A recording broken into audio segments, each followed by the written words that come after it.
What's up guys? So it's another episode na naman para sa ating buhay na ito. Hindi madali, walang madali, kaya wag kang magmadali. Ano daw? And so yun na nga mga guys, and so for today, the day is Monday. Another day and wala pa rin kaming pasok. So tomorrow pa yung pasok namin, Tuesday pa. And so yun na nga mga guys, another day for my life. Syempre unahin natin yung breakfast kasi nga sabi nga daw nila, breakfast is the most important meal at the day. Yung naman. Ay by the way, share ko nga lang pala sa inyo mga guys, ang ulam ko nga pala diyan, yung idol cheese dog ay pagkakasarap ng hotdog na yan, may cheese sa loob. Tapos papartneran mo ng gatas at tulog ka pagkatapos. De joke lang. At pagkatapos kong may stress sa paghuhugas ng plato, ay di rin mag-unwind muna ako. Unwind agad? O De joke lang. Ay pero sa tunay naman, pagkakasarap kaya tumambay din sa labas, makikita mo yung mga puno din tas mga ibon nagsisiyapan. One eternity later.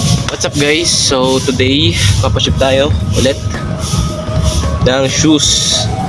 Bale ito yung nabenta natin mga guys.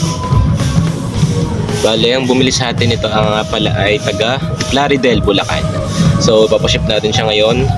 Hindi ko lang sure kung boss yung LBC dito kasi fiesta. Pero, check natin. Ah.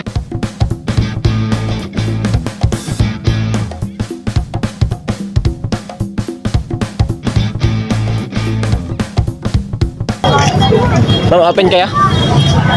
Papaship ako. Pista ka naman ito, Jose. Ano dito?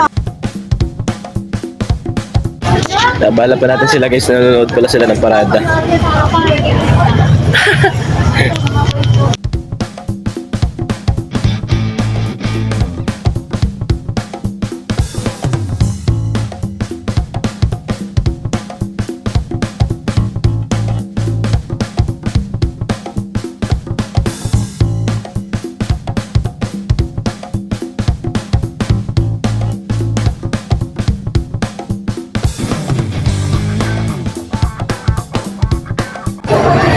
What's up guys? So, mapaship na natin. Done deal. Susunod na ulit. Bye-bye!